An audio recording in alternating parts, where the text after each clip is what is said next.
So guys, जैसा कि हमने पिछले एपिसोड में देखा कि फाइनल रेस्ट्रिक्शन कंट्रोल करने की वजह से वांग लिन को एशियन गोड तुसी की तरफ से इनाम मिला। उसे एक टावर में स्टोरेज बैग भी मिल गया और वो एशियन गोड लैंड में पहुंच गया था। फिर अब हम शुली गुआ को देखते हैं, वो भी एशियन गोड लैंड आ गया था। वो सोचता है कि मैं इन वांडरिंग सोल्स को अपना गुलाम बनाकर उस शैतान पर हमला करवा दूंगा और उसकी मौत के बाद मैं आजाद हो जाऊंगा। वो वांडरिंग सोल्स को लिविंग सोल्स दिखाकर अपने ऑर्डर मानने के लिए कहता है, मगर लिविंग सोल्स को एब्जॉर्ब करने के बाद वांडरिंग सोल्स उसे ही पीटने लगी। वांग लिन अपनी जी लाइटनिंग की मदद से उसे नष्ट कर देता है। उनके मरते ही वो उसकी बॉडी में एब्जॉर्ब हो गई। वांग लिन सोचता है कि भले ही मेरे पास एक फिजिकल बॉडी है, पर एशियन गोड लैंड में मैं एक सोल डिवोरर हूँ। इसका मतलब मैं अभी भी वांडरिंग सोल्स को एब्जॉर्ब करके उनसे काम करवा सकता हूँ। शुली गुआ को वांग लिन पर गुस्सा आता है क्योंकि उसने वांडरिंग सोल्स को मारकर उसका प्लान बर्बाद कर दिया। वो सोचता है कि आखिर ये शैतान इतना खतरनाक कैसे है, इस पर वांडरिंग सोल्स का भी कोई असर क्यों नहीं पड़ रहा। वांग लिन को शुली गुआ के प्लान के बारे में पता चल गया था और वो गुस्से से उसे देखने लगा। शुली गुआ इससे काफी डर गया। वो उसके पास आकर कहता है कि मैं जानता था कि आप इन्हें एब्जॉर्ब करना चाहते हैं, इसीलिए मैंने उन्हें सोल्स दिखाकर अपने पास बुलाया ताकि आप आसानी से उन्हें खत्म कर सके। वांग लिन उसे कुछ नहीं कहता, इसीलिए वो चुपचाप अपनी रोप के अंदर चला गया। वांग लिन सोचता है कि यहाँ बहुत सारी वांडरिंग सोल्स मौजूद है, पर एक भी डिवोरिंग सोल्स नहीं है।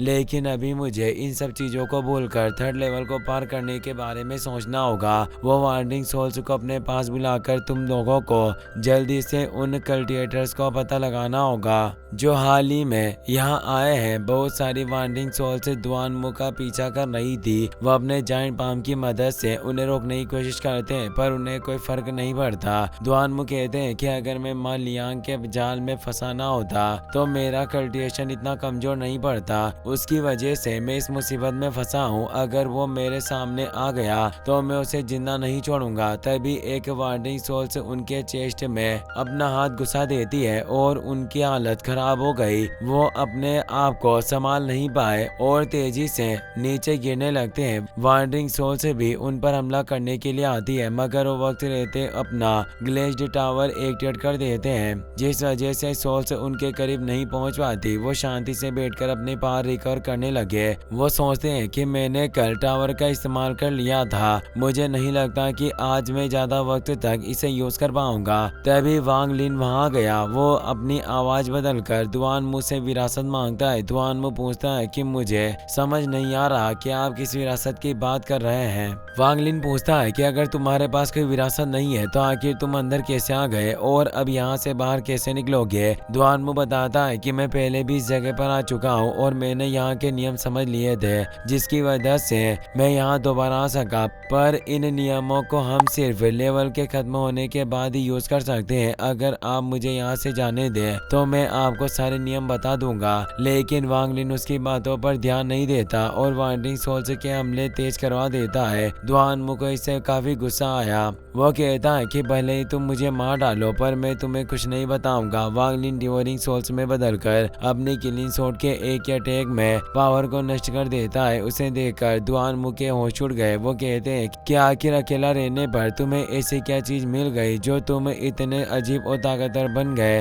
वो उस पर अटैक करने के लिए जाता है, मगर वांग लिन ने आसानी से उसे रोक दिया, यहाँ तक कि वो अपने एक ही अटैक में दुआनमू की सोल को उसकी बॉडी से अलग कर देता है। वो सोल की गर्दन पकड़कर उसे मारने लगा, जिससे उसकी बॉडी घायल होने लगी। दुआनमू कहता है कि अगर तुम मुझे छोड़ दो तो हम दोनों यहाँ से सही सलामत बाहर निकल सकते हैं। वांग लिन ने उसकी सोल दोबारा बॉडी में डाल दी। दुआनमू से एशियन गोड लैंड के नियम का टोकन दे देता है, लेकिन तभी मेंग तुओजी वहां गया। उसने दुआनमू की बॉडी में हाथ डालकर उसे मार डाला और वो उसकी बॉडी को एक स्पेस क्रैक में फेंक देता है। वांग लिन अपनी जान बचाने के लिए वहां से भागने लगा। वो सोचता है कि एशियन गोड लैंड बहुत ही ज्यादा अजीब है, यहाँ तक कि तुओजी वापस जिंदा हो गया। पर आखिर ऐसा कैसे हो सकता है। वांडरिंग सोल से तुओजी पर हमला करने की कोशिश करती है, पर इससे कोई फर्क नहीं पड़ता। वांग लिन कुछ फॉर्मेशन सेट करके तुओजी के पास एक्सप्लोड कर देता है, पर उनसे भी उसे कुछ नहीं हुआ। वांग लिन इससे काफी हैरान था। वो सोचता है कि आखिर तुओजी उस पर वांडरिंग सोल्स और फिजिकल अटैक का कोई असर क्यों नहीं पड़ रहा। शुली गुआ कहता है कि मैं नहीं जानता अब तुम क्या करने वाले हो, पर पर मुझे ऐसा लग रहा है कि अब हमें मरने से कोई नहीं बचा सकेगा।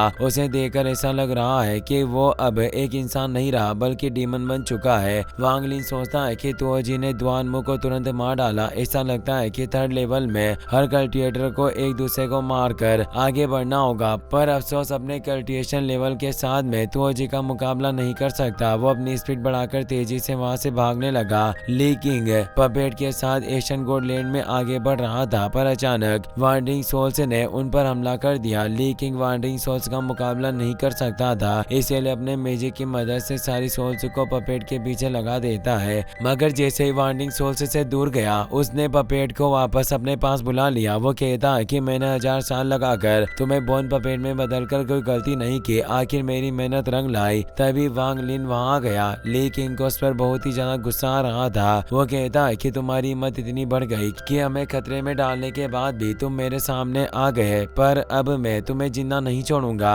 उसने पपेट से उस पर हमला करवा दिया। वांग लिन वांडरिंग सोल्स से ली किंग पर हमला करवाता है, जिससे उसके होश उड़ गए। वो कहता है कि आखिर तुम वांडरिंग सोल्स को कैसे कंट्रोल कर पा रहे हो? अगर तुम्हें मेरे हाथ आ गए तो मैं तुम्हें इतनी बुरी मौत मारूंगा कि तुम सोच भी नहीं सकते। वांग लिन उस पर ध्यान नहीं देता और तेजी से वहां से भाग गया। उसके जाते ही तुओजी वहां जाता है। वो ली किंग को देखकर काफी खुश था। ली किंग पूछता है कि आखिर तुम्हें क्या हो गया? तुम इतने अजीब और बदसूरत क्यों दिखाई दे रहे हो? तुओजी कहता है कि मैंने सुना है कि लेवल 3 में किसी को मारने पर हमें रिवॉर्ड मिलते, तो अब मैं तुम्हें मारकर वो इनाम हासिल करूंगा। ली किंग सोचता है कि तुओजी का बर्ताव देखकर ऐसा लग रहा है कि किसी ने उसे अपना हाई लेवल पपेट बना लिया, पर आखिर ऐसा कौन कर सकता है? तुओजी अपनी बॉडी से एनर्जी रिलीज करता है, जिससे ली किंग को पता चला कि वो सोल फॉर्मेशन रियल्म के पीक स्टेज पर है। तुओजी उसे मारने के लिए आता है। ली किंग पपेट की सेल को अनलॉक करके उससे हमला करवाने लगा, पर तुओजी ने एक झटके में पपेट को नष्ट कर दिया। ली किंग को समझ नहीं आता कि आखिर तुओजी इतना पावरफुल कैसे हो गया। वो उसे मारने के लिए आता है, लेकिन तभी ली किंग का मास्टर डेमोनिक सेनरेन वहां गया। वो अपने एक ही अटैक में तुओजी को दूर कर देता है। उसे देखकर ली किंग के होश उड़ गए।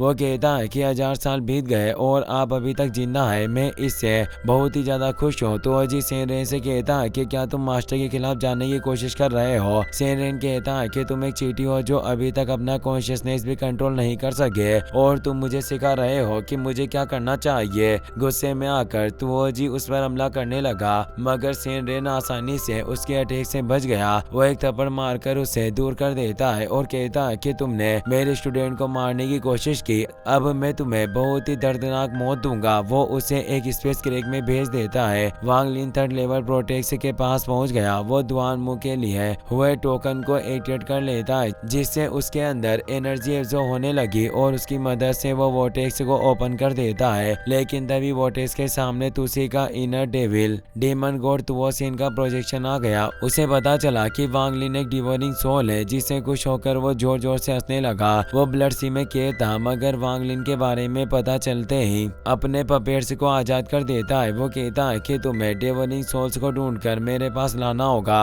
उन पपेट्स में गुनलान भी मौजूद था। सारे पपेट्स वांग लिन को पकड़ने के लिए वोटेक्स के पास आ गए, पर वहाँ उन्हें कुछ नहीं मिलता क्योंकि वांग लिन हेवन डिफाइंग बिट के अंदर छिप गया था। वो सोचता है कि ये सब मुझे पकड़ने के लिए आए हैं, पर आखिर मेरे पास ऐसा क्या है जो इन्हें मेरी जरूरत है। सेनरेन वहां गया। वो पपेट से पूछता है कि आखिर तुम सब यहाँ क्या कर रहे हो? वो बताते हैं कि मास्टर ने हमें डिवोरिंग सोल को ढूंढने के लिए भेजा है, पर हमें उनके बारे में कुछ पता नहीं चला। सेनरेन कहता है कि आखिर तुम अब तक यहाँ क्या कर रहे हो? जल्दी से उसे ढूंढो, ताकि अगर मास्टर को गुस्सा आ गया तो तुम में से कोई भी जिंदा नहीं बच सकेगा। सारे पपेट्स वहां से चले गए। वांग लिन सोचता है कि एशियन गॉड पहले ही मर चुके हैं, तो आखिर इनका मास्टर कौन है जिसके लिए ये काम कर रहे हैं? सेनरेन कहते हैं कि सब लोग जा चुके हैं, अब तुम बाहर आ सकते हो। वांग लिन इससे बहुत ही ज्यादा घबरा गया। उसे लगता है कि सेनरेन को उसके बारे में पता चल गया, लेकिन तभी ली किंग वहां गया। वो पूछता है कि आखिर यहाँ ये क्या चल रहा है? वांग लिन सोचता है कि आखिर ये सब क्या हो रहा है,